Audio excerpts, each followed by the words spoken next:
മോഡലിംഗിന്റെ പേരിലുള്ള sex racket കേസിന് പിന്നിൽ വ്യക്തിവൈരാഗ്യമെന്ന ആരോപണവുമായി 2 പ്രതികൾ. പരാതിക്കാരിയുടെ മൊബൈൽ ഫോണിൽ ഉണ്ടായിരുന്ന ചില ദൃശ്യങ്ങളും ചിത്രങ്ങളും കണ്ടതാണ് വൈരാഗ്യത്തിന് കാരണം. കേരള പോലീസ് ഇതുവരെ തങ്ങളെ വിളിച്ചിട്ടില്ലെന്നും തെളിവുകൾ നൽകാൻ തയ്യാറാണെന്നും പ്രതികൾ ദുബായിൽ പറഞ്ഞു. ഫോണിൽ വീഡിയോ ഞങ്ങളായിട്ട് അവളുടെ ഫോൺ എടുത്തു വെച്ച് നോക്കിയിട്ടില്ല. ഇവളുടെ ഫോണിൽ അവളുടെ ഹസ്ബൻഡ് ഹാക്ക് ചെയ്തു എന്ന് പറഞ്ഞ് ഞങ്ങളെ കാണിച്ചു തരുമ്പോഴാണ് ഞങ്ങളത് കാണുന്നത്.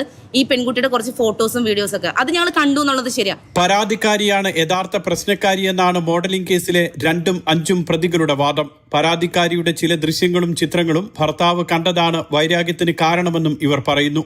അന്വേഷണ ഉദ്യോഗസ്ഥർ ഇതുവരെ വിളിക്കുകയോ വിവരങ്ങൾ ചോദിക്കുകയോ ചെയ്തിട്ടില്ല.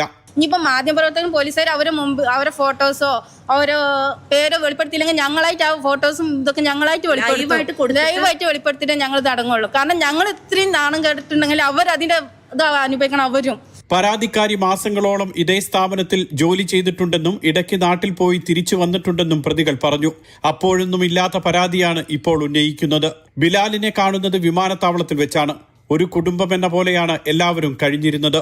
സ്വയം ഇഷ്ടപ്രകാരം ഒരുപാട് നാള് അത്രയും ഫാമിലി ആയിട്ടിരുന്നവരുടെ കൂടെയാണ് ഈ പെൺകുട്ടി വന്നിരിക്കുന്നത്. ഈ ബിലാൽ എന്ന് പറഞ്ഞൊരു വ്യക്തി അത്രയും ഫാമിലി അറ്റാച്ച്ഡ് ആയിട്ടൊരു വ്യക്തിയുടെ കൂടെയാണ് ആ പുള്ളിക്കാരി വന്നിട്ടുള്ളത്. പിന്നെ എന്തിനാണ് മനുഷ്യക്കടത്തെന്ന് പറഞ്ഞത് ഞങ്ങൾക്ക് മനസ്സിലായില്ല. വഴിവിട്ട് ഒന്നും ചെയ്തിട്ടില്ല. തങ്ങളുടെ ബാങ്ക് അക്കൗണ്ട് പരിശോധിച്ചാൽ വലിയ തുക സമ്പാദിച്ചിട്ടില്ലെന്ന് വ്യക്തമാകും. ഇവര് പറയുന്ന പോലെ ഒരുപാട് പൈസ നമ്മൾ കുമിഞ്ഞുകൂട്ടി വെച്ചിരിക്കുന്നുണ്ടെങ്കിൽ നമുക്കിപ്പോൾ എപ്പോഴും മുൻകൂർ ജാമ്യം എടുക്കേണ്ട സമയം കഴിഞ്ഞു. കേസ് അന്വേഷണവുമായി സഹകരിക്കുമെന്നും സത്യം തെളിയിക്കുന്നതുവരെ നിയമപരമായി മുന്നോട്ടു പോകുമെന്നും ഇരുവരും പറഞ്ഞു. Mathrubhumi news, Dubai.